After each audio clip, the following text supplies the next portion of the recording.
ஈசா Whitney send ஜார்ஜ்ல இருக்கிற theological காலேஜோட principal. ஆனா போதை பழக்கத்துக்கு அடிமை. அவர் காலேஜ் படிக்கும் போதே அந்த பழக்கத்துக்கு முழுசா அடிமையாயிட்டார். போதா குறைக்கு டீக்வின்சியோட confession of an English opium மீட்டர்ன்ற புஸ்தகத்தை படிச்சுட்டு அபின் சாருல புகையிலைய ஊற போட்டு அதுல இருந்து வர போதையை பத்தி இப்ப ஆராய்ச்சி பண்ணிக்கிட்டு இருக்காரு. கெட்ட பழக்கத்தை கத்துக்கிறத விட அதை விடுறது சிரமன்றது மற்றவங்களை போல அவருக்கும் அப்புறம் தான் புரிஞ்சது. பல வருஷம் அந்த பழக்கத்துக்கு அடிமையா இருந்ததுனால சுத்தி இருக்கிற ஃப்ரெண்ட்ஸ் எல்லாம் அவரை பரிதாபமா பார்க்க ஆரம்பிச்சிட்டாங்க. ரீசெண்டா நான் அவரை சந்திச்சப்ப ஒரு தியாலஜிக்கல் காலேஜோட பிரின்சிபல், வாழ்க்கையில நல்ல உயர்ந்த நிலைக்கு வந்த மனுஷன். ஆனா இப்ப நாற்காலியில அடங்கி போன பொணம் மாதிரி அவர் உருவம் மாறி போயிருந்ததை பார்க்க கஷ்டமா இருந்தது. ஒரு ஜூன் மாசம் ராத்திரி 7 மணி இருக்கும். நானும் என் ஒய்ஃபும் கிளினிக்ல உட்காந்து பேசிக்கிட்டு இருந்தோம். பேஷண்ட்ஸ் வர டைம் முடிஞ்சிருச்சு இல்லையா? நாம புறப்படலாமா? எஸ் அஃப்கோர்ஸ், வா புறப்படலாம். இந்த நேரத்துல பேஷண்டா? ஆமா ஆமா, பேஷண்டா தான் இருக்கும். நீ கொஞ்ச நேரம் வெயிட் பண்ணு, நான் இந்த கேஸ் அட்டெண்ட் பண்ணிட்டு வரேன். Come in. சாரி, இவ்வளோ லேட்டாக வந்து தொந்தரவு பண்ணதுக்கு மன்னிச்சுக்கோங்க. நான் இப்போ ஒரு பெரிய பிரச்சனையில் இருக்கேன். ப்ளீஸ், எனக்கு உங்கள் உதவி தேவை. ஏய் கேட், நீயா? இது என்ன தலையில முக்காடு போட்டிருக்க? முதல்ல நீ உள்ள வந்தப்போ யாரோன்னு நினைச்சேன். உன்னை அடையாளமே தெரியல. எனக்கு என்ன செய்யறதுனே தெரியல, அதுதான் நேரா இங்கே வந்துட்டேன். நீ முதல்ல ரிலாக்ஸா உட்காரு, உனக்கு சாப்பிட ஏதாவது எடுத்துட்டு வரேன். அப்புறம் எல்லாத்தையும் விவரமா சொல்லு. வாட்சனை வேணா வெளியே போக சொல்லு. இல்ல இல்ல, அதெல்லாம் வேணாம். எனக்கு டாக்டர் வாட்சனோட உதவியும் தேவை. இசா 2 நாளா வீட்டுக்கு வரல. என்னாச்சோன்னு எனக்கு ரொம்ப பயமா இருக்கு. எப்பவுமே பறவைகள் சரணாலயம் மாதிரி இருக்கும் எங்க வீடு. எங்க ஃப்ரெண்ட் சர்க்கிள்ல யாருக்கு என்ன பிரச்சனைனாலும் அதுக்கு ஒரு சொல்யூஷன் கண்டுபிடிக்க என்னோட ஒய்ஃபை தான் தேடி வருவாங்க. அவ புருஷனை பத்தி குறை சொல்றது இது மொத தடவை இல்லை. நான் டாக்டர்ன்ற முறையிலையும் என்னோட ஒய்ஃப் அவளோட ஸ்கூல் ஃப்ரெண்டுன்ற முறையிலையும் எங்க முன்னாடியே பல முறை சொல்லியிருக்கா. நாங்களும் எங்களால முடிஞ்ச அளவுக்கு ஆறுதல் சொல்லிவிடுவோம். எங்க போயிருப்பாரு தெரியுமா? அது தெரியல, ஆனா காலேஜ் முடிஞ்சு சில சமயம் நேரா கோல்டன் பாருக்கு போயிடுவாரு. ஆனா அங்கிருந்து எவ்வளவு லேட் ஆனாலும் நைட்டு வீட்டுக்கு வந்துடுவாரு. லண்டனுக்கு அவுட்டர்ல துறைமுகத்துக்கிட்ட இருக்கு இந்த கோல்டன் பார். இந்த பார் கொஞ்சம் வித்தியாசமானது. அங்க அபிநடிக்கிறதுக்காக மட்டும்தான் நிறைய பேர் போவாங்க. முதல்ல கப்பல்ல வர சீனாக்காரங்களுக்காக தான் இது உருவாச்சு. ஆனா இப்ப அவங்க கூட கப்பல்ல வர மாலுமிகள், லண்டன்ல இருக்க ரவுடிங்க, அவங்க கூட அதிமேதாவியான பல பிரிட்டிஷ்காரங்களையும் அங்க பார்க்கலாம். சோ ஈசா அங்க போனதுல எனக்கு ஆச்சரியம் எதுவும் இல்லை. காலேஜ்ல விசாரிச்சு பாத்தியா? விசாரிச்சேன். அவர் எப்பவும் போல அன்னைக்கும் காலேஜ் முடிஞ்சதும் கிளம்பிட்டாரு. அவர் அடிக்கடி அங்க போறது உண்டுன்னு எனக்கு அப்போதான் தெரிஞ்சுது. சரி வந்துடுவாருன்னு நினைச்சேன். ஆனா இன்னியோட 2 நாள் ஆக போகுது. அவர் அந்த கோல்டன் பார்ல தான் இருக்கணும். அது அங்க ஹார்பர் பக்கத்துல தான் இருக்கு. நான் அந்த வழியா போகும்போது பல தடவை கவனிச்சிருக்கேன். அங்க எப்பவுமே ரவுடி கும்பல் தான் அதிகமா இருக்கும். ஸோ நான் தனியா உள்ள போய் அவரை கூட்டிட்டு வர்றது கஷ்டம். அதுக்கு டாக்டர் வாட்சனோட உதவி தேவை. வாட்சன் கொஞ்சம் கூட வந்தா நாங்க 2 பேரும் போய் அவர் அங்கிருந்து கூட்டிட்டு வந்துடுவோம். அன்னைக்கு ஈசா போட்டிருந்த ட்ரெஸ், அந்த கோல்டன் பாருக்கு போற வழி எல்லாத்தையும் ரொம்ப கரெக்டா சொன்னா கேட். ஆனா அந்த கோல்டன் பார் ரொம்ப ரவுடிங்க நிறைஞ்ச இடம். அங்க கேட் மாதிரி ரொம்ப சாதுவான பொண்ணை கூட்டிக்கிட்டு போய் ஈசாவை தேடுறது ரொம்ப கஷ்டம். ஆனா நான் மட்டும் தனியா போனா ஈஸியா உள்ள போய் தேடி அவரை சீக்கிரம் வீட்டுக்கு கூட்டிட்டு வந்துட முடியும். என்னங்க இன்னும் என்ன யோசிச்சுட்டு இருக்கீங்க? நானும் அதை பத்தி தான் யோசிக்கிறேன். கேட், நீ வர வேண்டாம். நான் மட்டும் அங்க போய் ஈசாவை கண்டுபிடிச்சு கூட்டு வரேன். நீ இங்கே இரு. 2 மணி நேரத்துல நான் ஈசாவோட வரேன். ஆமா கேட், நீ இங்கே இரு. அவர் மட்டும் போட்டோம். அவர் மட்டும் போனா ஈசாவை சீக்கிரமா கூட்டிட்டு வந்துருவாரு. வீட்டை விட்டு வெளியே வந்ததும் ஒரு டாக்ஸி பிடிச்சு நேரா கோல்டன் பாருக்கு போனேன். ஒரு கேக் ஷாப்புக்கும் லிக்கர் ஷாப்புக்கும் நடுவுல ஒரு படி கீழே இறங்கி போகுது. என்ட்ரன்ஸ் ஏதோ குகை வாய் மாதிரி இருட்டா இருந்துச்சு. டாக்ஸியை வெயிட்டிங்ல இருக்க சொல்லிட்டு நேரா அந்த பாருக்குள்ள போனேன். தினமும் இங்க ரெகுலரா வர்றவங்க போதையில தள்ளாடி காலை தேய்ச்சி தேய்ச்சி நடக்கிறதுனாலயோ என்னவோ படிக்கட்டு நடுவுல மட்டும் தேஞ்சு குடியா இருந்துச்சு. கதவை தாண்டினதும் ஒரு நீளமான ரூம். அந்த வழியா நடந்த அந்த இடத்துல வெளிச்சத்துக்கு ஒரு சின்ன விளக்கு தான். அதுவும் எப்ப வேணாலும் அணைஞ்சு போற மாதிரி தான் எரிஞ்சுக்கிட்டு இருந்தது. ரூம் முழுக்க பிரவுன் கலர்ல அடர்த்தியா அபின் புகை மண்டலம். கப்பல்ல அகதிகள் தங்குற மாதிரி மரத்துல செஞ்ச பர்த்துங்க வரிசையா இருந்துச்சு.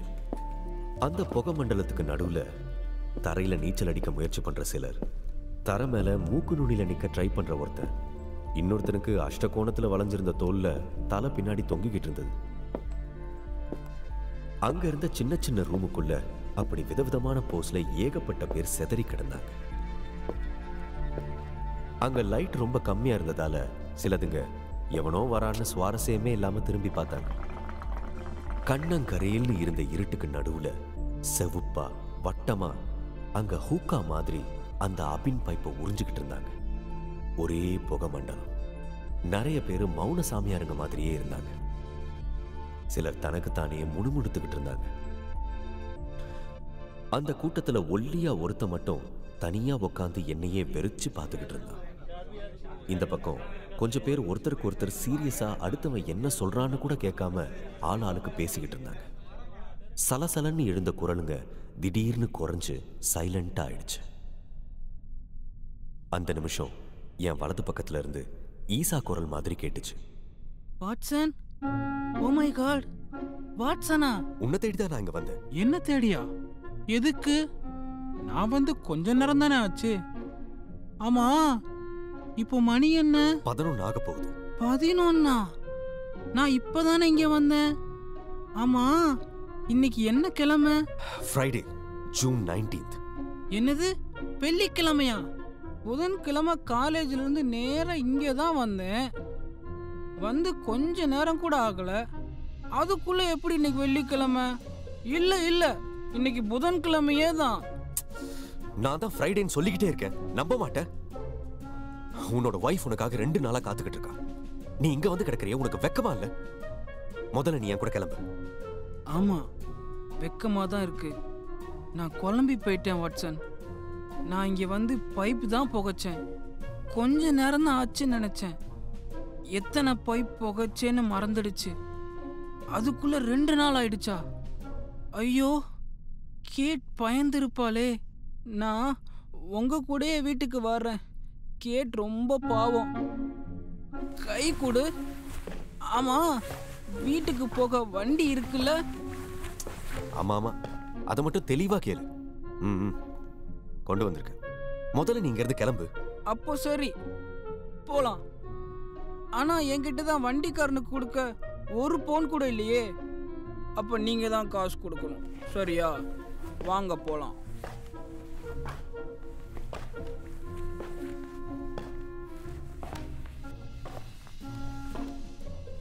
இன்னும் கொஞ்ச நேரம் அங்க இருந்தா இந்த அபின் புகையில நாமளும் இவங்க கூட ஐக்கியமாயிடுவோமேன்னு நினைச்சு மூச்சு அடக்கிக்கிட்டு வேக வேகமா வெளியில வர முயற்சி பண்ணேன். அந்த புகை என்ன திணறடிச்சது. போகும்போது என்ன வெறிச்சு பார்த்து உக்காந்துக்கிட்டு இருந்த அந்த உயரமான மனுஷன் திடீர்னு என் தொடையில ஒரு கிள்ளு கிள்ளா. டக்குன்னு நான் குடிஞ்சதும் தெளிவா என் காதுல சொன்னான், கொஞ்சம் முன்னாடி போய் திரும்பி என்ன பாருங்க. கொஞ்சம் முன்னாடி போய் அந்த ஆளை திரும்பி பார்த்தேன். ரொம்ப ஒல்லியா, தோலெல்லாம் ரொம்ப சுருங்கி போய் கூன் விழுந்து உக்காந்துட்டு இருந்தார். கை நிதானம் இல்லாம ஆடிக்கிட்டே இருந்துச்சு. முட்டி வழியா ஒரு அபின் பைப் தொங்கிக்கிட்டு இருந்துச்சு. கொஞ்சம் உத்து பார்த்தேன். அந்த கண்ணு, ஓ மை காட், என்னால நம்ப முடியல. Sherlock Holmes. அவர்தான் போதைக்கு அடிமையான மாதிரி ஸ்டூல் மேல உட்கார்ந்துட்டு இருந்தவர். இப்போ என்ன தவிர யாருமே அவர் முகத்தை பார்க்க முடியாது. என்னை பார்த்து சிரிச்சுக்கிட்டே பக்கத்துல வான்னு கையசைச்சார். ஹோம்ஸ், இங்க என்ன பண்ணிட்டு இருக்கீங்க? மெதுவா பேசுங்க வாட்சன், ஏன்னா எனக்கு காது நல்லாவே கேட்கும். உங்ககிட்ட கொஞ்சம் தனியா பேசணும். போதையில் இருக்கிற உங்க ஃப்ரெண்டை தயவு செஞ்சு அனுப்பி வச்சுட்டு வாங்க. வெளியில கேப் வெயிட்டிங்ல இருக்கு. அப்படின்னா முதல்ல அந்த ஆளை கேப்ல வீட்டுக்கு அனுப்புங்க. அந்த ஆள் இப்போ இருக்கிற நிலைமையில வேற எங்கேயும் போக மாட்டார்.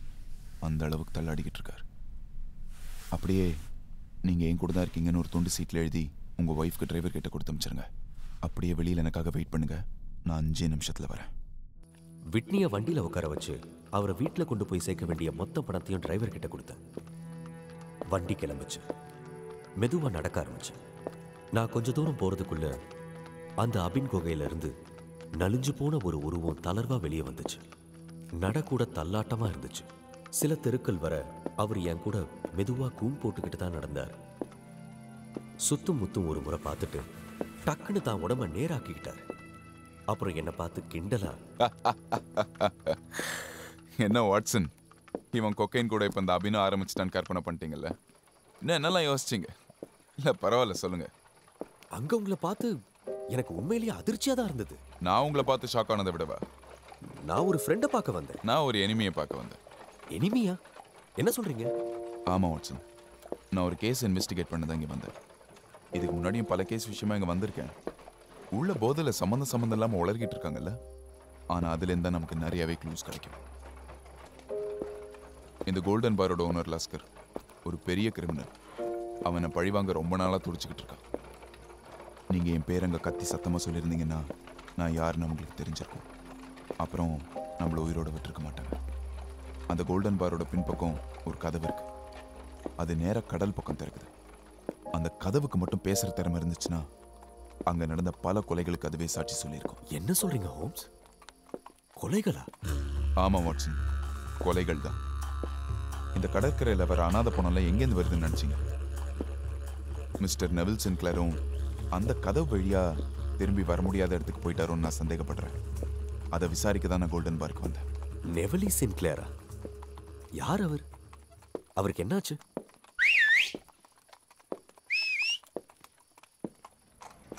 அவர் சிக்னலுக்கு விசில் கொடுத்தார். பதிலுக்கு விசில் சத்தம் கேட்டுச்சு. கூடவே இருட்டில இருந்து ஒரு உயரமான கோச் வண்டி அங்க வந்துச்சு. வாட்சன், எல்லாத்தையும் விவரமா சொல்றேன். நீங்களும் என் கூட இந்த கேஸை இன்வெஸ்டிகேட் பண்ண வரீங்க. நான் வர்றது உங்களுக்கு உபயோகமா இருக்கும்னா நிச்சயமா வரேன். தேங்க்யூ. இதுக்கு தான் நம்பிக்கையான ஒரு ஃப்ரெண்ட் எப்போவுமே கூட இருக்கணுங்கிறது. அவரே என்னோட வரலாறு எழுதுறவர்னா அவரை நான் விட்டு வைப்பேனா? வண்டியில் ஏறுங்க வாட்சன். செடர்ஸில் எனக்கு தந்திருக்கிறது டபுள் பெட்ரூம் தான். நீங்களும் என் கூடவே அங்கேயே தங்கிடலாம். செடாஸா? அது எங்க? அப்போ நம்ம பேக்கர் ஸ்ட்ரீட் போலையா? இல்லை, நாம செடார்ஸில் தான் தங்குறோம். மிஸ்டர் நெவில் சென்ட் கிளரோட வீடு அது. இந்த விசாரணை முடிகிற வரைக்கும் நாம் அங்கே தான் தங்குறோம். அவர் வீடு எங்க இருக்கு? இங்கேருந்து 7 மைல் போகணும். லண்டனுக்கு வெளியில் இருக்கு. ஷெர்லாக், எனக்கு ஒன்றும் புரியல. எல்லாத்தையும் டீட்டெயிலாக நான் சொல்கிறேன். முதல் நீங்கள் வண்டியில் இருங்க. குதிரை வண்டி வேகமா போக ஆரம்பிச்சது. ஷெர்லாக் எதுவுமே பேசல. தலையை குனிஞ்சு ரொம்ப தீர்க்கமா யோசிச்சுக்கிட்டு இருந்தார். ஸோ இந்த புது பிரச்சனை ரொம்ப காம்ப்ளிகேட்டடானதுன்னு புரிஞ்சுக்கிட்டேன். இப்போ எனக்கு அது என்னன்னு தெரியணும். ஆனால் நான் அதை கேட்க போய் அவரோட சிந்தனையை கலைச்சிடுவேணும்னு பயமா இருந்துச்சு. இப்போ நாங்கள் நகரத்தோட எல்லையை தாண்டி கிராமங்களுக்குள்ள என்டர் ஆனோம். சட்டுன்னு தன்னோட யோசனையிலிருந்து விடுபட்டு நிமிர்ந்து உக்காந்தார். பைப்பை பற்ற வச்சார். வாட்சன், உங்கள் பெரிய ப்ளஸ்ஸே உங்கள் மௌனம் தான். இதுதான் உங்களை எனக்கு அபாரமான ஒரு துணையாக்குது. அதுவும் இல்லாமல் நான் மட்டுமே யோசிக்கிறத விட கூட விவாதம் பண்ண நீங்கள் கிடைச்சதுனால தான் என்னால் இவ்வளவு தூரம் போக முடிஞ்சது. நாம் அங்கே போனதும் நான் வரதை எதிர்பார்த்து அந்த வீட்டில் காத்துக்கிட்டு இருக்கிற பொண்ணுக்கு தான் நான் என்ன பதில் சொல்ல போகிறேன்னு யோசிச்சுக்கிட்டு இருக்கேன். ஷெர்லாக், எனக்கு இந்த கேஸை பற்றி எதுவும் தெரியாதுன்றத மைண்டில் வச்சுட்டு பேசுங்க. ஓ, இந்த கேஸை பற்றி நான் உங்களுக்கு எதுவுமே சொல்லலை வாட்சன். இந்த கேஸ் ரொம்ப சிம்பிளாக இருக்கிற மாதிரி தான் இருக்குது. ஆனால் சிக்கல் என்னென்னா, இது எங்கே ஆரம்பித்து எங்கே முடியுதுன்னே தெரியல.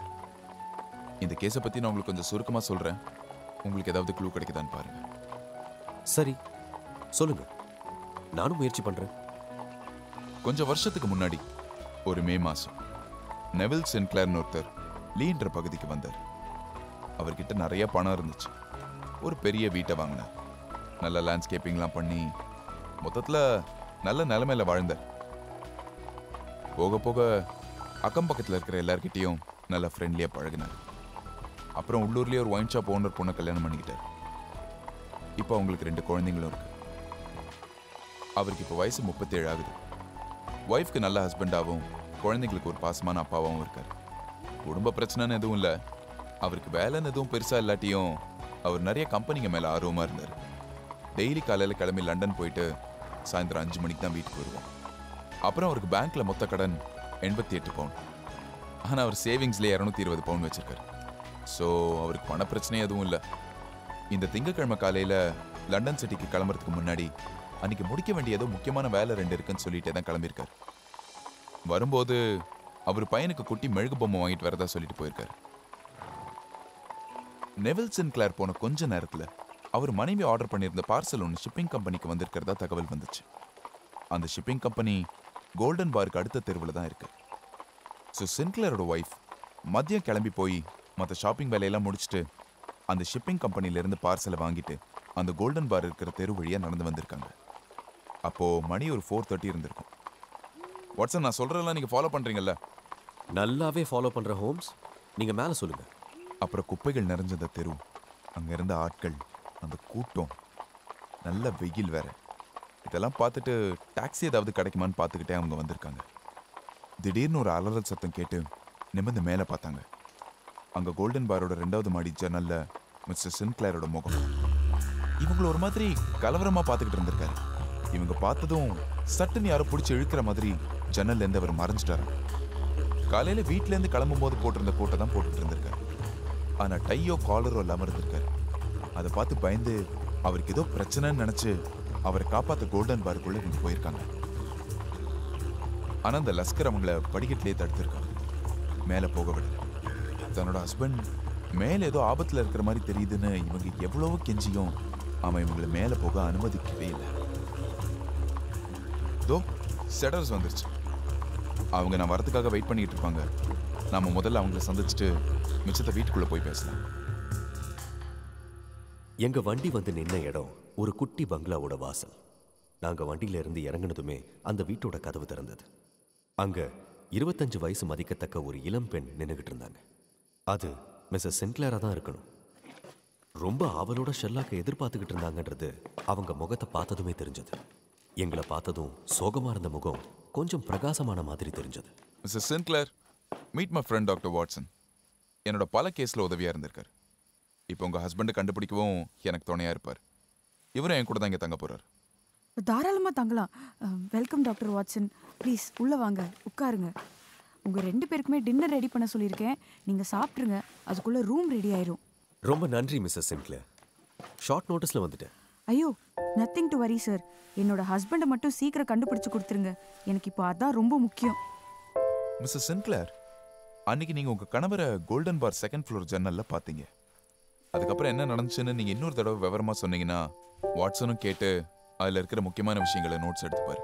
அது உங்கள் கணவர் இன்னும் சீக்கிரமாக கண்டுபிடிக்க யூஸ்ஃபுல்லாக இருக்கும். தாராளமா. அன்னைக்கு நடந்தது எல்லாம் எனக்கு அப்படியே ஞாபகம் இருக்கு. வாட்சன், நோட் பண்ணிக்கோங்க. மிஸ்டர் சின்க்ளேர், அன்னைக்கு உங்கள் கணவரை பார்த்ததும் என்ன செஞ்சீங்க? என்னோட ஹஸ்பண்டை அன்னைக்கு ஜன்னல் கிட்ட டை கூட இல்லாம பார்த்ததும் முதல்ல ஷாக் ஆயிட்டேன். அப்புறம் நேரா அந்த கோல்டன் பாருக்குள்ள போனேன்.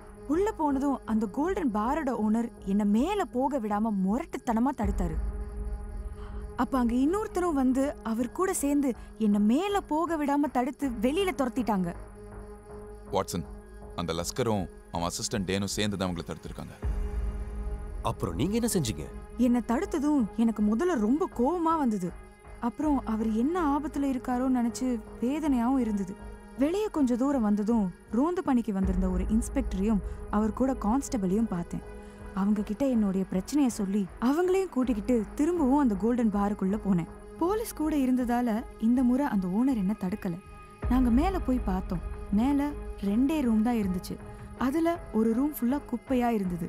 இன்னொரு ரூம்ல ஒரு பிச்சைக்காரன் தங்கி இருந்தான். அவன் முகம் எல்லாம் கொடூரமா பார்க்கவே பயமா இருந்தது.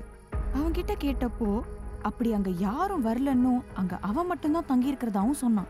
அப்போ நான் என் கணவர் நின்ன அதே ஜன்னல் கிட்ட போய் பார்த்தேன். ஆனா அங்க அவர் இருந்ததுக்கான எந்த அறிகுறியும் இல்லை. கூட வந்த போலீஸ்காரங்களும் ரூம் ஃபுல்லா தேடினாங்க. ஆனா ஒண்ணுமே கிடைக்கல. நாங்க கீழே போலான்னு திரும்பும்போது டேபிள் மேல இருந்த ஒரு சின்ன பார்சலை கவனிச்சேன். அதை திறந்து பார்த்தா அதுல குழந்தைங்க விளையாடுற மெழுகு பொம்மைகள் இருந்தது. அதை பார்த்ததும் நான் ரொம்ப ஷாக் ஆயிட்டேன். ஏன்னா காலையில கிளம்பும் போது அந்த மாதிரி பொம்மைகளை வாங்கி வரதாதான் என்னோட ஹஸ்பண்ட் சொல்லியிருந்தாரு. அந்த பொம்மைகளை அங்க பார்த்ததும் எனக்கு ஒரே அழுகையா வந்துருச்சு. இன்ஸ்பெக்டர் கிட்ட இந்த முழு விவரத்தையும் சொன்னேன். உடனே அவர் கான்ஸ்டபிளை எல்லா இடத்துலயும் இன்னொரு முறை நல்லா தேடி பார்க்க சொன்னாரு. அப்போ பக்கத்துல குப்பையா இருந்த அந்த ரூம்லயும் தேடினாங்க. அந்த ரூமோட ஸ்கிரீனுக்கு பின்னாடி சின்க்ளேரோட கோட்டை தவிர மற்ற துணிங்க எல்லாமே சுருட்டி இருந்துச்சு. அதுக்குள்ள அவரோட பூட்ஸ், சாக்ஸ், தொப்பி, வாட்ச்னு எல்லாமே இருந்துச்சு. அது பக்கத்துல கொஞ்சம் ரத்தமும் சிந்தி இருந்துச்சு. அதை பார்த்து பயத்துல எனக்கு மயக்கம் வந்துருச்சு. கிளீனா சுத்தி இருந்த அந்த ட்ரெஸ்ஸை பார்த்துட்டு அங்க வன்முறை நடந்ததுக்கான எந்த அறிகுறியும் இல்லைன்னு இன்ஸ்பெக்டர் சொல்லிட்டாரு. அந்த பிச்சைக்காரனை விசாரிச்சதுக்கு அவன் சிங்க்ளரை பார்க்கவே இல்லைன்னு சாதிச்சிட்டான். இதெல்லாம் கேட்டு எனக்கு குழப்பத்துல தலை சுத்த ஆரம்பிச்சிருச்சு. உடனே என்னை வெளியே கொண்டு வந்துட்டாங்க. அப்புறம் இன்ஸ்பெக்டர் அங்க இருந்த ரத்தக்கரையை பத்தி அந்த பிச்சைக்காரன் கிட்ட கேட்டதும் தன்னுடைய மோதிர விரல்ல ஏதோ அடிபட்டதாகவும் அதுல இருந்து வந்த ரத்தம்னு சொல்லியிருக்கான். ஆனா என் ஹஸ்பண்டோட ட்ரெஸ் அங்க எப்படி வந்துச்சுன்னு கேட்டதுக்கு அவன்கிட்ட சரியான பதில் இல்ல. அந்த ரூம்ல இருந்தது 2 ஜன்னல். ஒன்னு முன் பக்கம் நான் அவரை பார்த்தது, இன்னொன்னு பின்னாடி கடல் பக்கம் இருந்த ஜன்னல். எனக்கு அந்த பின்னாடி ஜன்னல் கிட்டதான் என்னமோ நடந்திருக்குன்னு தோணுது. இதெல்லாம் நினைக்கும் போது எனக்கு ஒரே குழப்பமா இருக்கு. மிஸ்டர் ஹோம்ஸ், உண்மையை சொல்லுங்க. நீங்க இத பத்தி என்ன நினைக்கிறீங்க? எதை பத்தி? நீங்க உங்க ஹஸ்பண்ட பார்த்தது பத்தியா, இல்ல அவரோட திங்ஸ் எல்லாம் கிடைச்சது அதை பத்தியா, இல்ல உங்க ஹஸ்பண்ட் காணாம போனது பத்தியா? மிஸ்டர் ஹோம்ஸ், நான் உங்ககிட்ட 2 கேள்வி ஸ்ட்ரெயிட்டாவே கேட்டுறேன். நீங்களும் ஸ்ட்ரெயிட்டாவே பதில் சொல்லிடுங்க. நான் வருத்தப்படுவேனெல்லாம் கவலைப்படாதீங்க. உங்களோட உண்மையான அபிப்பிராயத்தை சொல்லுங்க. குறிப்பா எதை பத்தி? சிங்க்ளர் இப்போ உயிரோட தான் இருக்காருன்னு நீங்க நம்புறீங்களா? இந்த கேள்வியை ஹோம்ஸ் கொஞ்சம் கூட எதிர்பார்க்கல. நேருக்கு நேரா நின்னு மிஸ்டர் சின்க்ளேர் கேள்வி கேட்டது எனக்கு கொஞ்சம் ஆச்சரியமாவும் இருந்தது. அதுக்கான ஆதாரம் எதுவும் கிடைக்கல. அப்போ அவரு இறந்து போயிட்டாருன்னு நீங்க நினைக்கிறீங்களா? இப்ப வர கிடைச்சிருக்கிற ஆதாரங்களும் சாட்சியங்களும் அதை நோக்கி தான் போயிட்டு இருக்கு. அப்படின்னா கொலையா? மேபி இருக்கலாம், ஆனா அதையும் நிச்சயமா சொல்ல முடியல. அப்போ என்னைக்கு இறந்து போயிருப்பாருன்னு நீங்க நினைக்கிறீங்க? அசம்பாவிதம் ஏதாவது நடந்திருந்தா அது திங்கக்கிழமையே நடந்திருக்கணும். அப்படின்னா இன்னைக்கு எப்படி அவர்கிட்ட இருந்து எனக்கு லெட்டர் வந்துச்சு உங்களால சொல்ல முடியுமா? மிஸ்ஸஸ் சின்க்ளேர் கையில இருந்த லெட்டரை காட்டி இப்படி கேட்டதும் ஷெர்லாக் அதிர்ச்சியில அப்படியே சோஃபால இருந்து எந்திரிச்சிட்டார்.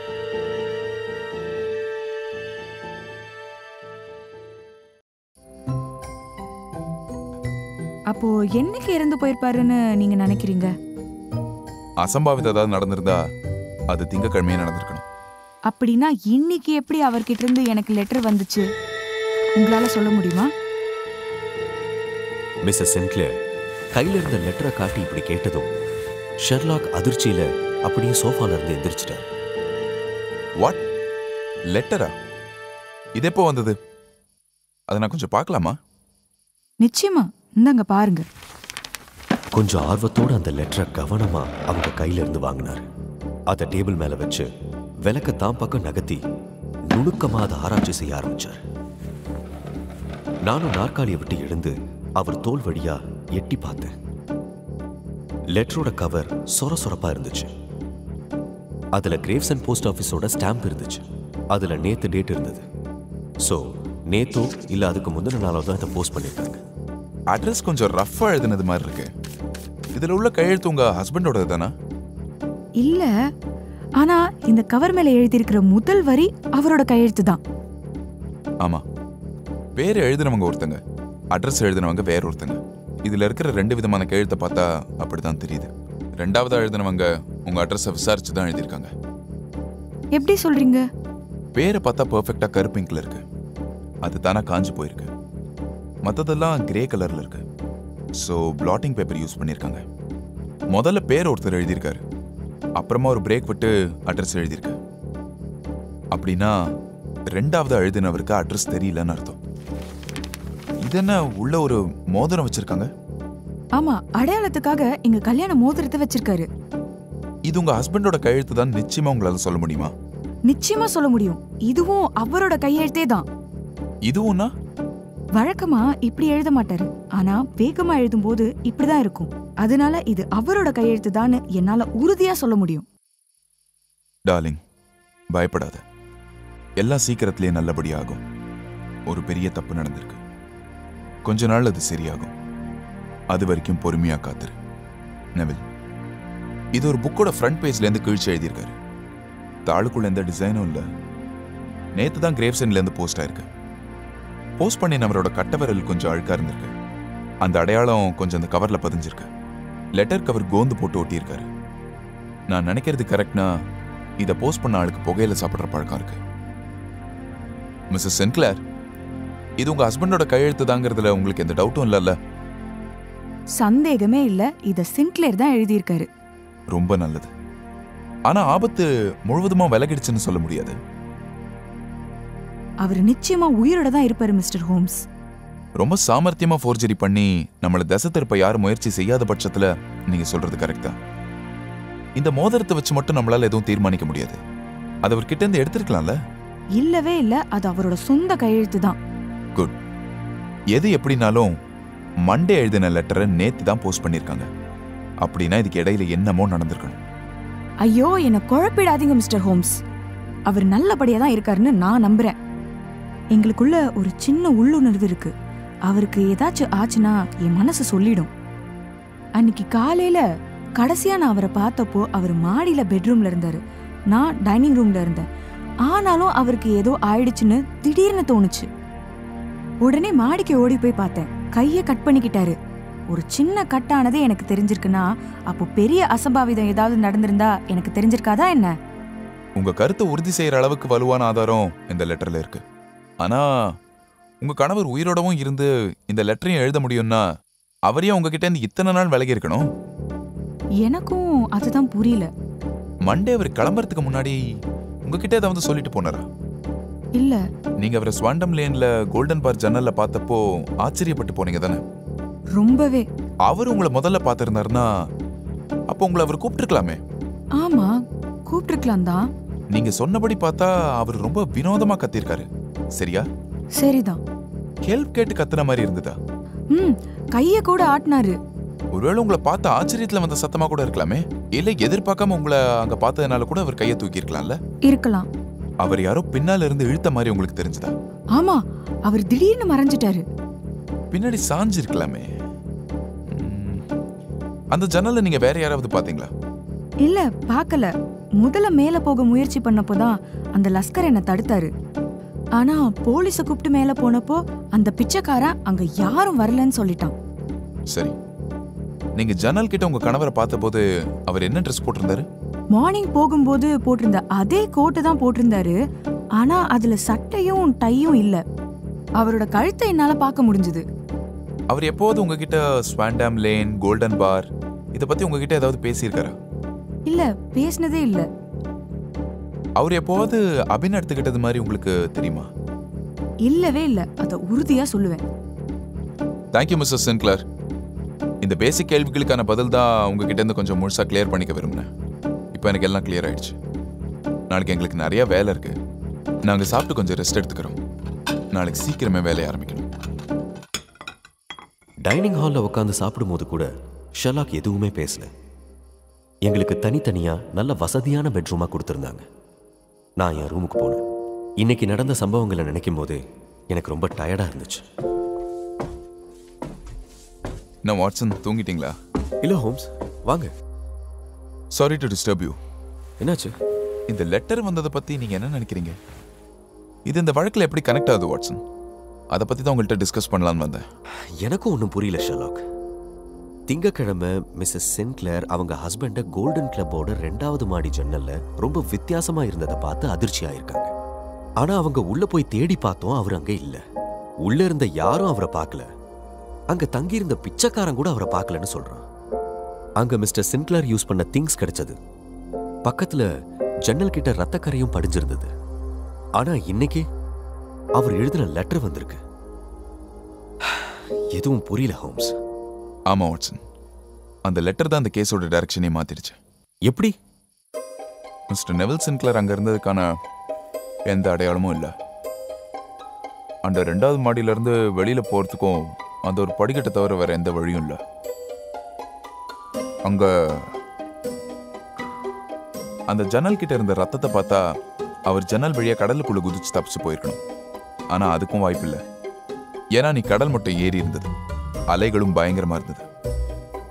இப்போ இந்த இடத்துல நம்ம எதிரி யாருன்னு யோசிச்சோம்னா அந்த கோல்டன் கிளப்போட ஓனர் லஸ்கரா? கரெக்ட். லஸ்கர் இது மாதிரியான காரியங்கள்லாம் பண்ணக்கூடியவன் தான். அந்த இடத்துல ஏற்கனவே இது மாதிரி நிறைய குற்றங்கள் நடந்திருக்கு. ஆனாலும் இந்த கேஸ்ல லஸ்கரோட இன்வால்மெண்ட் இருக்குன்னு உறுதியா சொல்ல முடியாது. எதனால அப்படி? மிஸ்ஸஸ் சென்க்ளர் சொல்றதுபடி பார்த்தா மாடிப்படி ஆரம்பிக்கிற இடத்துல அவன் நின்று இருக்கான். அதுக்கும் மிஸ்டர் சென்க்ளர் ஜன்னல்ல தெரிஞ்சதுக்கும் இடையில சில நொடிகள் தான் இருந்திருக்கும். ஸோ அவன் இந்த கேஸ்ல டைரக்டா சம்மந்தப்பட்டிருக்க வாய்ப்பில்லை. அவன் இதை பத்தி எனக்கு எதுவுமே தெரியாதுன்னு வேற சொல்றான். அவனை தவிர இந்த கேஸ்ல சம்மந்தப்பட்ட ஒரே ஆள் அந்த பிச்சைக்காரன். அவன் தான் மிஸ்டர் சென்க்ளரை கடைசியா பார்த்திருக்கணும். அவன் பேர் ஹியூக் பூன். அவன் ரொம்ப ஒரு வித்தியாசமான கேரக்டர். அவனுடைய அருவருப்பான முகம் சிட்டி மார்க்கெட்டுக்கு போற அத்தனை பேருக்கும் நல்லாவே தெரியும். அந்த மெயின் ஜங்ஷன் இருக்குல்ல, அங்க இருக்கிற சிகரெட் கடை பக்கத்துல தான் இருப்பான். பிச்சை எடுக்கிறான்னு தெரிஞ்சா போலீஸ் பிடிச்சிருவாங்கன்னு மேட்ச் பாக்ஸ் விற்கிறது மாதிரி அங்க உட்காந்துருப்பான். பக்கத்துல அவனோட அழுக்கு தொப்பியும் வச்சிருவான். அதுலதான் ஜனங்க காசு போட்டு போவாங்க. அந்த வழியை போற யாருமே அவனை கவனிக்காம இருந்திருக்க மாட்டாங்க. அவன் மூஞ்சியெல்லாம் கிழிஞ்சு தைச்சா மாதிரி நடுவில் ஒரு பெரிய வடு. அவன் கண் அசைக்கும் போதே அவன் வாயெல்லாம் திறந்து மூடும். சென்ட்ரல் மார்க்கெட் வழியா போகும்போது நானே அவனை பல வாட்டி கவனிச்சிருக்கேன். ஆனா நான் அவனை கவனிக்க காரணம், இன்னைக்கு லண்டன்ல கஷ்டப்பட்டு வேலை செய்யற பல பேரோட வருமானத்தை விட அவனோட வருமானம் ரொம்பவே அதிகம். இதுல வலது கால் ஊனம் மாதிரி மடக்கி வேற வச்சுப்பான். ஸோ யாராவது பார்த்தாலே பரிதாபப்படுவாங்க. ஊனம்னா அவனால மிஸ்டர் சின்க்ளேர் மாதிரி வாட்ட சாட்டமா இருக்கிற ஒருத்தரை என்ன பண்ணிட முடியும்? மிஸ்டர் சென்க்ளர் ஜன்னல்ல இருந்து ரத்தத்தை பார்த்த உடனே அவங்க ஒரு மாதிரி ஆயிட்டாங்க. போலீஸ் உடனே அவங்களை வெளியில போக சொல்லிட்டாங்க. இந்த கேஸை சார்ஜ் எடுத்துக்கிட்டவர் இன்ஸ்பெக்டர் பாட்டன். அந்த கட்டடத்தை முழுசா தேடி பார்த்தும் அவரால் உறுதி எதுவும் கண்டுபிடிக்க முடியல. அந்த பிச்சைக்காரனோட ஷர்ட்ல கொஞ்சம் ரத்தக்கரை இருந்தது உண்மைதான். ஆனா அதை பத்தி கேட்கும் போது அவன் மோதிர விரல்ல கட்டாயிருக்கு, அதுல இருந்து தான் வந்த ரத்தம் இதுன்னு சொல்லியிருக்கான். அப்போ அந்த ஜன்னல் கிட்ட இருந்த ரத்த துளிகளை பத்தி? அதுவும் தான் ஜன்னல் கிட்ட போனப்போ விழுந்திருக்கலாம்னு சொல்லியிருக்கான். அப்போ நெவிலி சின்க்ளரோட ட்ரெஸ், வாட்ச் அதெல்லாம் அங்க எப்படி வந்துச்சான்? அதை பத்தி தனக்கு எதுவுமே தெரியாதுன்னு சாதிச்சிட்டான். அப்ப மிஸ்ஸஸ் சின்க்ளர் அவங்க ஹஸ்பண்ட ஜன்னல்ல பார்த்தாங்களே, அதுக்கு என்ன பதில் சொன்னா? அந்த அம்மாவுக்கு பித்து பிடிச்சிருக்கோம், அதனாலதான் அவங்க ஹஸ்பண்டை பார்த்ததா கற்பனை பண்ணியிருக்காங்கன்னு சொல்லியிருக்கான். எல்லா கேள்விகளுக்கும் படார்னு பதில் சொல்லியிருக்கான். ஆனா இன்ஸ்பெக்டருக்கு அவன் மேலதான் சந்தேகமே. அவனை விசாரணைக்கு ஸ்டேஷனுக்கு கூட்டிட்டு போக சொல்லிட்டாரு. அவன் தான் நிரபராதி, எந்த தப்பும் பண்ணலன்னு சத்தம் போட்டிருக்கான். இருந்தாலும் அவனை ஸ்டேஷனுக்கு கூட்டிட்டு போயிட்டாங்க. இன்ஸ்பெக்டருக்கு மட்டும் அவர் உள்மனசு அங்க என்னமோ தப்பு நடந்திருக்கணும், அதுக்கான தடயமோ அங்கேயேதான் இங்கேயோ இருக்குன்ற கோணத்திலேயே யோசிச்சிருக்காரு. கடல் மட்டம் கொஞ்சம் மெதுவா குறைஞ்சு அலைகள் கம்மியான போது அவர் உள்மனசு சொன்ன மாதிரியே நெவில் சென்க்ளரோட கோட் மட்டும் மண்ணில் புதஞ்சு கிடந்தது. ஆனா நெவில் சென்க்ளரோட பாடி மட்டும் கிடைக்கல. அந்த கோட் கனமா இருந்ததால மண்ணுக்குள்ள புதஞ்சிருந்தது. வாட்சன், அந்த கோட் மண்ணுக்குள்ள புதஞ்சிருக்கிறதுக்கு என்ன காரணமா இருந்திருக்கும்னு நீங்க நினைக்கிறீங்க? அதான் நெவிலி சென்க்ளரோட மத்த எல்லா பொருட்களும் கிடைச்சிருச்சு. அதுக்கப்புறம் அந்த கோட்ல என்ன இருந்திருக்கும்? என்னால எதுவும் யூகிக்க முடியல. என்கிட்ட கேட்டிருந்தாலும் என்னாலே அதை யூகிச்சிருக்க முடியாது. அந்த கோட் பாக்கெட் ஃபுல்லா சில்லற, 1 ஷில்லிங் 1/2 ஷில்லிங்னு ஒரே காயின்ஸா நிறைஞ்சிருந்தது. அதோட வெயிட்னால அந்த கோட் தண்ணிக்குள்ள மூழ்கி அங்கேயே இருந்திருக்கு. ஆனா நெவிலோட பாடி அந்த கடல் அலையில அடிச்சுட்டு போயிருக்கோம்னு போலீஸ் நினைக்கிறாங்க. ஆனா மத்த துணிங்க, வாட்ச் எல்லாம் ரூம்ல இருந்துச்சுன்னு சொன்னீங்களே, அப்ப அந்த உடம்புல வெறும் கோட் மட்டும்தான் இருந்திருக்குன்னு சொல்றீங்களா? இதை இன்னும் கொஞ்சம் ஆழமா யோசிச்சோம்னா கொஞ்சம் புரியும். அதாவது அந்த பிச்சைக்காரன் நெவில் சென்க்ளரை கொலை பண்ணிட்டு பாடி அந்த ஜன்னல் வழியா கடல்ல தூக்கி போட்டிருந்தா யாருக்கும் தெரிஞ்சிருக்காது. அப்புறம் அந்த கோட்டையும் எடுத்து கடல்ல வீச ட்ரை பண்ணியிருப்பான். ஒருவேளை கோட் தண்ணியில மிதந்ததுன்னா என்ன பண்றதுன்னு நினைச்சு அவனுடைய சில்லற சம்பாத்தியத்தை எல்லாம் அந்த கோட்ல நிறைச்சு கடல்ல வீசிருக்கலாம். மற்ற ட்ரெஸ் எல்லாம் எடுத்து கடல்ல வீசுறதுக்குள்ள போலீஸோட மிஸ்டர் சென்க்ளர் மேலே ஏறி வந்திருக்கலாம். ஆமா, அப்படி கூட நடந்திருக்கலாம். சரி, இப்படி நடந்ததாவே வச்சுப்போம். ஆனா இதை விட ஏதாவது பெட்டரா யோசிக்க முடியுதான்னு பார்ப்போம். ஹியூக் போனை விசாரிக்கிறதுக்காக ஸ்டேஷன் கூட்டிட்டு போயிட்டாங்க. ஆனா அவனுக்கு எதிராக எந்த எவிடன்ஸும் ஸ்ட்ராங்கா இல்லை. அவன் தொழில் முறையில ஒரு பிச்சைக்காரன். அவன் வாழ்க்கை ரொம்ப சாதாரணமாகவும் அமைதியாகவும் தான் போயிட்டு இருந்துச்சு. இப்ப நம்ம கண்டுபிடிக்க வேண்டியது என்னன்னா, மிஸ்டர் நெவில் சின்க்ளர் அந்த ஓபியம் விற்கிற கோல்டன் கிளப்புக்கு எதுக்கு போனாரு? அங்க அவருக்கு என்ன நடந்துச்சு? அவர் இப்ப எங்க இருக்காரு? அவர் காணாம போனதுக்கும் அந்த பிச்சைக்காரன் ஹியூக் போனுக்கும் என்ன சம்பந்தம்? இந்த எல்லா கொஸ்டின்ஸ்க்கும் நமக்கு உடனே பதில் கிடைக்கிறது சாத்தியம்னு எனக்கு தோணல. ஆரம்பத்துல பார்க்க ரொம்ப சிம்பிளா இருந்த இந்த கேஸ் இந்த அளவுக்கு சிக்கலாகும்னு நான் கொஞ்சம் கூட எதிர்பார்க்கல. இதை சொல்லிட்டு ஷெர்லாக் அப்படியே அதை பத்தி தீவிரமா யோசிக்க ஆரம்பிச்சிட்டார். பல கேள்விகளுக்கு அவர் தனக்குள்ளேயே அதுக்கான பதிலை தேட ஆரம்பிச்சிட்டார். திரும்பவும் தன்னோட சிகரெட் பைப்பை நிறைச்சு பத்த வச்சார். ஷெர்லாக் ஹோம்ஸுக்கு மனசுல ஒரு பிரச்சனை வந்து உட்காந்துருச்சுன்னா வாரக்கணக்கா, ஏன் மாசக்கணக்கா கூட சாப்பாடு தூக்கம் எதுவும் இல்லாம அதுல மூழ்கி போயிடுவார். ரெஸ்டே எடுக்காம அந்த விஷயங்களை புரட்டி போட்டு அக்கு வேற ஆணி வேற அலசி ஆராய்ஞ்சு ஒரு முடிவை கண்டுபிடிச்சிட்டு தான் ஓய்வார். ஒவ்வொரு பாயிண்டையும் எடுத்து அது வேற வேற கோணங்கள்ல ஆராய்வார். ஒண்ணு மட்டும் எனக்கு உறுதியா தெரியும், இன்னைக்கு ராத்திரி முழுக்க அவர் தூங்க போறதில்ல. எங்களுக்காக அவங்க வீட்டில் ஒதுக்கி இருந்த பெரிய டபுள் பெட்ரூம் ரொம்ப வசதியா இருந்துச்சு. ஆனா ஷெர்லாக் அந்த ரூம் முழுக்க சுத்தி வந்து படுக்கையில இருந்து தலைக்காணியையும் சோஃபா அப்புறம் சேர்ல இருந்த குஷன் ஒவ்வொன்றத்தையும் எடுத்து ஒரு தீவான் மாதிரி செஞ்சுக்கிட்டு அதுல கால் மேல கால் போட்டு உட்காந்துக்கிட்டு இருந்தார். ஒரு கட்டு புகையிலையையும் தீப்பெட்டியையும் வச்சுக்கிட்டார். மங்கலான லைட் வெளிச்சத்துல நீல புகை சுருண்டு சுருண்டு அமைதியா வெளியே வந்துச்சு. அவருடைய கடுகு மாதிரியான உடம்பு பைப் வெளிச்சத்துல பல பலன்னு தெரிஞ்சது. அமைதியா அசையாம உட்காந்துக்கிட்டு இருந்தாரு. இன்னைக்கு நடந்த தொடர் அட்வென்ச்சர்ஸ்ல நான் ரொம்ப டயர்ட் ஆயிட்டேன். எனக்கு தூக்கமா வந்துச்சு. எனக்கு கண் இழுத்துக்கிட்டே போச்சு. நான் அப்படியே அசந்து தூங்கிட்டேன். எவ்வளவு நேரம் தூங்கியிருப்பேன்னு தெரியல. திடீர்னு முடிச்சு பார்த்தப்ப ரூம்ல வெளிச்சம் பரவி இருந்துச்சு.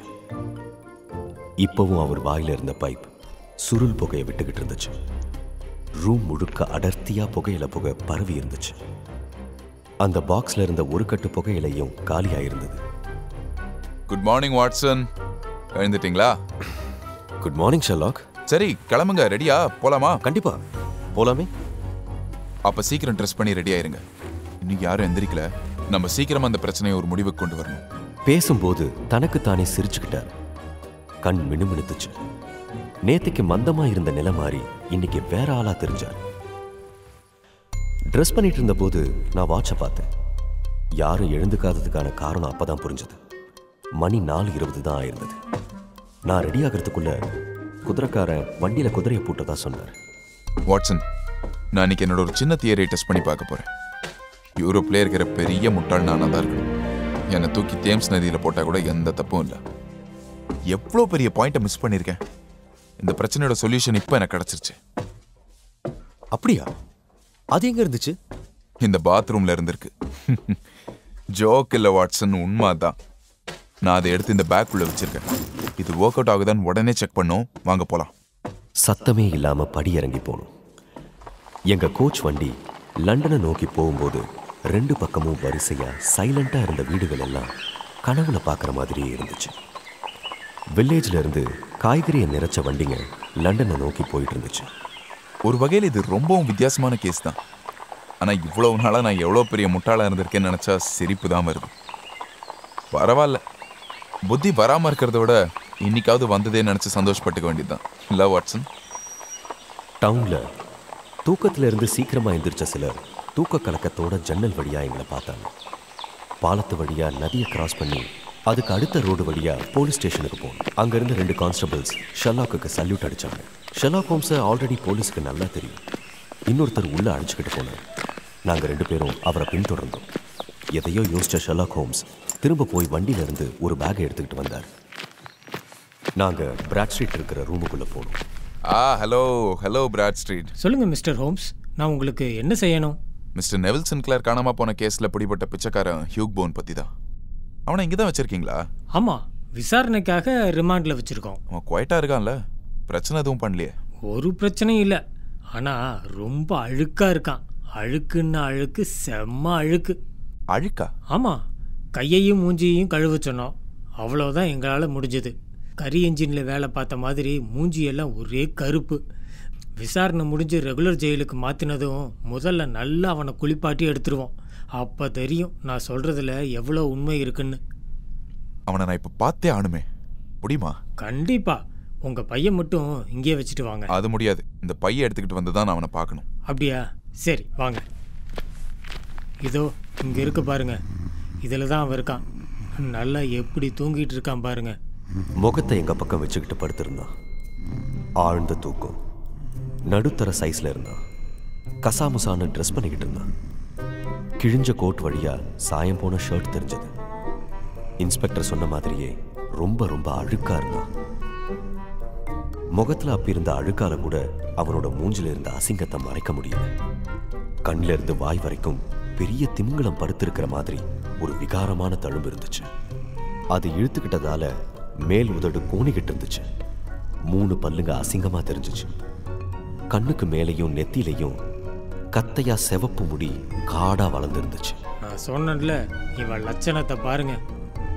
ஆமாம், கண்டிப்பாக குளிக்க வைக்கணும். இஃப் யூ டோன்ட் மைண்ட் அதை நான் செய்யலாமா? அதுக்கான டூல்ஸ் எல்லாம் கூட எடுத்துகிட்டு வந்திருக்கேன். பேசிக்கிட்டே அவர் கொண்டு வந்த பைய திறந்தார். அதுல இருந்து ஸ்பாஞ்ச் எடுத்ததை பார்க்க ஆச்சரியமா இருந்துச்சு. என்ன ஜோக் அடிக்கிறீங்களா? இல்லை சீரியஸாக. நீங்கள் கதவு மட்டும் கொஞ்சம் சத்தம் இல்லாமல் திறந்தீங்கன்னா அவனை நான் ஒரு ஜென்டில்மேனாக மாற்றி காட்டுறேன். வெல், இந்த பவு ஸ்ட்ரீட்டில் ஜெயிலில் இருக்கிறது கூட ஒரு நல்ல லுக்கு வேணும். பூட்டை சத்தம் போடாம திறந்ததும் ஷெர்லாக் உள்ள போனார். புரண்டு படுத்துட்டு மறுபடியும் தூக்கத்துல ஆழ்ந்து போயிட்டான் அவன். ஹோம்ஸ் வாட்டர் ஜக்ல ஸ்பாஞ்சை முக்கி ஈரம் பண்ணி சடார்னு அந்த கைதி கிட்ட போய் மடமடன்னு மூஞ்சில தேய்ச்சாரு. என்னோட வாழ்நாள்ல அப்படி ஒரு காட்சியை நான் பார்த்ததே இல்லை. மரத்தோட பட்டை உறிஞ்சி வர்ற மாதிரி சொர சொரன்னு இருந்த அவன் பிரவுன் சாயம் காணாம போயிடுச்சு. விகாரமான தழும்பு உறிஞ்சி வந்துருச்சு. முகத்துல அசிங்கமா இருந்த உதடும் சரியாயிடுச்சு. முடிய பிடிச்சு இழுத்ததும் சுருள் சுருளா இருந்த செம்பட்ட முடி கழண்டு விழுந்துச்சு. இப்ப அவன் முகம் வெளிரி போய் கண்ணியமான மனுஷனா தெரிஞ்சான். தூக்க கலக்கத்தோட கண்ணை தேய்ச்சி விட்டுக்கிட்டான். கருப்பு முடியும் மழுமழுப்பான தோலுமா பார்க்க நிஜமாவே லட்சணமா இருந்தான். சட்டுன்னு நடந்த எல்லாம் புரிஞ்ச மாதிரி முகத்தை மூடிக்கிட்டு பயங்கரமா அழ ஆரம்பிச்சான். இப்ப பாருங்க, நல்லா பாருங்க, இவர் தான் உண்மையான மிஸ்டர் நெவில் சென்ட் கிளேர். இவன் தானே காணாம போன ஆளு, போட்டோல பார்த்தனே. நடக்கிறதெல்லாம் விதிவசம்னு நினைச்ச மாதிரி அந்த கைதி அலட்சியமா கேட்டான். இப்போ என்ன எதுக்கு கைதி பண்ணி இங்கே வச்சிருக்கீங்க? மிஸ்டர் நெவில் சென்ட் கிளேரை கொலை பண்ணதுக்கு.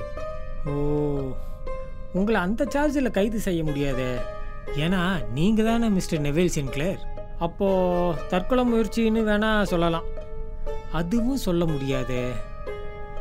நான் 27 வருஷமாக போலீஸாக இருக்கேன். இப்படி ஒரு வினோதமான கேஸை நான் பார்த்ததே இல்லை. நான் தான் மிஸ்டர் நெவில் சிங்க்ளேர்னா எந்த ஒரு கிரைமும் நடக்கலன்னு தானே அர்த்தம். அப்போ என்னை கைதி செஞ்சு வச்சிருக்கிறது தப்பு தானே? பெரிய கிரைம்ல அதுவும் பண்ணல. ஆனா நீங்க ஒரு பெரிய தப்பு செஞ்சிருக்கீங்க. நீங்க உங்க ஒய்ஃப் கிட்ட இருந்து உண்மையை மறைச்சிருக்கீங்க.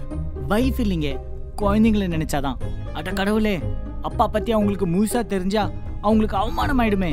மை காட், எல்லாமே வெட்ட வெளிச்சம் ஆயிடுச்சே. நான் இனி என்ன செய்வேன்? இந்த மேட்டர் கோர்ட்டுக்கு போனா உங்க கதை எல்லா பேப்பர்லயும் வரதை தடுக்க முடியாது. உங்களுக்கு எதிராக வழக்கு இல்லைன்னு போலீஸ்காரங்களை கன்வின்ஸ் பண்ணிட்டா பேப்பர்ல விஷயம் வராம செஞ்சிடலாம். நான் கேட்கிற கேள்விகளுக்கு நீங்க சரியா பதில் சொன்னீங்கன்னா இந்த கேஸ் கோர்ட்டுக்கே போகாதபடி நான் பாத்துக்கிறேன். என்ன சொல்றீங்க? நான் ஜெயில் தண்டனை தாங்கிப்பேன். அவ்வளோ ஏன், மரண தண்டனையை கூட தாங்கிப்பேன். ஆனா என் ரகசியம் என் பொண்டாட்டி பிள்ளைகளுக்கு தெரியறது மட்டும் என்னால தாங்க முடியாது. என்ன நடந்ததுன்னு அவங்களுக்கு தெரிய வேண்டாம். உங்க முழு கதையும் இப்போ எங்க கிட்ட நீங்க சொல்லுங்க. யார் நீங்க? என்னுடைய கதை இது வரைக்கும் யாருக்குமே தெரியாது. முதலா உங்ககிட்ட தான் சொல்றேன். என் அப்பா செஸ்டர்ஃபீல்ட் பள்ளிக்கூடத்தில் வாத்தியாராக இருந்தார். அங்கே எனக்கு நல்ல படிப்பு கிடைச்சது. லண்டனில் ஒரு ஈவினிங் நியூஸ் பேப்பரில் ரிப்போர்ட்டர் ஆனேன். ஒரு நாள் என் எடிட்டர் நகரங்களில் பிச்சை எடுக்கிறவங்கள பற்றி ஒரு தொடர் ஒன்று எழுத சொன்னார். அங்கே தான் என்னுடைய சாகசம் எல்லாம் ஆரம்பிச்சது. என் கட்டுரைகளுக்கான தேவையான ஒரிஜினல் சோர்ஸாக பிச்சைக்கார வேஷம் போட்டேன். எனக்கு மேக்கப் போடுற எல்லா நுணுக்கங்களும் தெரியும். அது எனக்கு யூஸ் ஆச்சு. முகத்தில் பெயிண்ட் பூசிக்கிட்டேன். எவ்வளவு பரிதாபகரமாக முகத்தை ஆக்கிக்க முடியுமோ அப்படி ஆக்கிக்கிட்டேன். முகத்தில் தழும்பு மாதிரி பண்ணிக்கிட்டேன். சத கலரில் பிளாஸ்டர் வச்சு உதட்ட முறுக்கி ஒட்ட வச்சேன். சிவப்பு கலர் விக்கு வச்சுக்கிட்டேன். பொருத்தமான ட்ரெஸ் போட்டேன். சிட்டியில் நிறைய பிஸ்னஸ் நடக்கிற இடமா பார்த்து பிடிச்சேன். வெளியில் பார்க்குறதுக்கு மேட்ச் பாக்ஸ் விற்கிறவன் மாதிரி தெரிஞ்சாலும் பிச்சை தான் என் தொழில். நிறைய நேரம் உட்காந்து பிச்சை எடுத்து சாயந்தரம் வீட்டுக்கு வரும்போது என் வருமானத்தை பார்த்து எனக்கே ஆச்சரியமாக இருக்கும். எப்படியும் ஒரு நாளைக்கு 26 சென்ட்டுக்கு மேலே கிடச்சிரும். பிச்சைக்காரர்களின் வருமானம் பற்றி விரிவாக கட்டுரை எழுதினேன். ஒரு ஃப்ரெண்டுக்கு ஹெல்ப் பண்ண வேண்டி வந்த போதும், எனக்கு ஒரு 25 பவுண்டு அபராதம் கட்ட வேண்டி வந்த போதும் எனக்கு திடீர்னு ஒரு ஐடியா தோணுச்சு. நான் வேலை பார்த்த இடத்துல 15 நாள் லீவ் கேட்டேன். வேஷம் போட்டு சிட்டியில் பிச்சை எடுக்க ஆரம்பித்தேன். 10 நாளில் பணம் சேர்ந்துச்சு. கடனை அடைச்சேன். என் மூஞ்சியை விகாரமாக பெயிண்ட் அடித்து உட்காந்து பக்கத்தில் ஒரு தொப்பியை வச்சா நிறைய சம்பாதிக்க முடியும்னு தெரிஞ்சுக்கப்புறம் பத்திரிக்கை ரிப்போர்ட்டராக கஷ்டப்பட்டு உழைச்சி ஒரு வாரத்தில் வெறும் 2 பவுண்டு சம்பாதிக்கிறது பிடிக்கல. சுய கௌரவம் ஒரு பக்கம், வருமானம் இன்னொரு பக்கம்னு மனசு போராடிச்சு. கடைசியில் பணம் தான் வின் பண்ணிச்சு. பத்திரிக்கை வேலையை தூக்கி போட்டேன். முதல்ல பிச்சைக்கு உட்கார்ந்த அதே இடத்த என் இடமா வச்சுக்கிட்டேன். கொடூரமான என் மூஞ்சியை பார்த்து பரிதாபப்பட்டு காசு போட்டாங்க. என் பேக்கெட்டும் நிரம்பிச்சு. என் ரகசியம் எல்லாம் ஒருத்தனுக்கு தான் தெரியும். அதுதான் கோல்டன் கிளப் ஓனர் லஸ்கர். அங்கே ரூம் எடுத்து காலையில் பிச்சைக்காரன் வேஷமும் ஈவினிங் ஒரிஜினல் ஆளாவும் மாறின போது அந்த இடத்துல வேலை பார்த்த லஸ்கர் என்னை கவனிப்பான். ரூமுக்கு நிறைய பணம் கொடுப்பேன். அதனால ரகசியத்தை வெளியே சொல்ல மாட்டான்னு தெரியும். சீக்கிரத்தில் நிறைய பணம் சேர்ந்துச்சு. ஒரு வருஷத்துக்கு 700 பவுண்டு சம்பாதிச்சேன். சிட்டிக்கு அவுட்டரில் ஒரு வீடு எடுத்துக்கிட்டேன். கல்யாணமும் செஞ்சுக்கிட்டேன். சிட்டியில் பிஸ்னஸ் பண்ணுறேன்னு தெரியுமே தவிர என்ன பிஸ்னஸ் பண்ணுறேன்னு என் பொண்டாட்டிக்கு தெரியாது. எப்பவும் போல இந்த திங்கக்கிழமையும் கோல்டன் பார் மாடிக்கு ட்ரெஸ்ஸையும் மேக்கப்பையும் மாற்றிக்க வந்தேன். தெருவில் என்னுடைய ஒய்ஃப். நான் அவளை அங்கே எதிர்பார்க்கவே இல்லை. அவ்வளோ நேராக என்னை பார்த்துட்டான். ஆச்சரியத்தில் கத்திட்டேன். முகத்தை மறைச்சிக்க கையை தூக்குனேன். யாரையும் மாடிக்கு வர விடக்கூடாதுன்னு லஸ்கர் கிட்ட சொல்லிட்டு வேகமாக போனேன். அதுக்குள்ள அவ குரல் கீழே இருந்து கேட்டுச்சு. அவளால் மாடி ஏறி வர முடியாதுன்னு எனக்கு தெரியும். கடகடன்னு என் துணிகளை எல்லாம் தூக்கி போட்டுட்டு பிச்சைக்காரன் வேஷத்தை போட்டுக்கிட்டேன். விக்க வச்சுக்கிட்டேன். அப்புறம் தான் மனசில் தோணுச்சு, ரூமை சோதனை போட்டா அப்போ இந்த துணிகளை பார்த்து கண்டுபிடிச்சிருவாங்களேன்ட்டு ஜன்னலை திறந்தேன். காலையில் பெட்ரூமில் பட்ட வெட்டுக்காயத்தில் மறுபடியும் அடிபட்டுச்சு. கோட் பாக்கெட்டில் காயின்ஸ் எடுத்து நிறைச்சேன். அது வெயிட்டாக இருந்துச்சு. அது ஜன்னல் வழியாக தூக்கி கடலில் எரிஞ்சேன். மற்ற எல்லாத்தையும் தூக்கி போடுறதுக்குள்ளார மாடி படிக்கட்டில் கான்ஸ்டபிள் ஏறி வந்துட்டாங்க. நல்ல வேலை, என்னை நெவில் சிங்க்லேர்னு கண்டுபிடிக்காம கொலைகாரன்னு அரெஸ்ட் பண்ணினாங்க. அவ்வளோந்தான். இதுக்கு மேலே நான் சொல்கிறதுக்கு எதுவும் இல்லைங்க. எவ்வளோ நாள் முடியுமோ அவ்வளோ காலத்துக்கு ரகசியத்தை காப்பாற்றணும்னு நினச்சிக்கிட்டு இருந்தேன். அதுக்காக தான் மூஞ்சியை இவ்வளோ அழுக்காக்கிட்டேன். என் வைஃப் ரொம்ப கவலைப்படுவான்னு தெரியும். கான்ஸ்டபிள் கவனிக்காத நேரம் பார்த்து என் மோதிரத்தை லஸ்கர் கிட்ட கொடுத்துட்டேன். பயப்பட வேணாம்னு அவசரமாக 4 வரி கிரிக்கினேன். அந்த லெட்டர் நேற்று தான் வந்துச்சு. பாவம், அவன் வாரம் முழுக்க எவ்வளோ பாடுபட்டிருப்பான். கான்ஸ்டபிள்ஸ் இந்த லஸ்கரை வாட்ச் பண்ணிக்கிட்டு தான் இருந்தாங்க. யாருக்கும் தெரியாமல் லெட்டரை போஸ்ட் பண்ண எவ்வளோ கஷ்டப்பட்டிருப்பான்னு புரியுது. தான் கஸ்டமர் யார்கிட்டயாவது கொடுத்து போஸ்ட் பண்ண சொல்லியிருக்கலாம். அவர் அன்னைக்கு போஸ்ட் பண்ண மறந்து அப்புறமா பண்ணியிருக்கலாம். அதெல்லாம் சரி, பிச்சை எடுக்கிறதுக்காக உங்கள் மேலே எதுவும் கேஸ் போடலையா? நிறைய வாட்டி நடந்திருக்கு.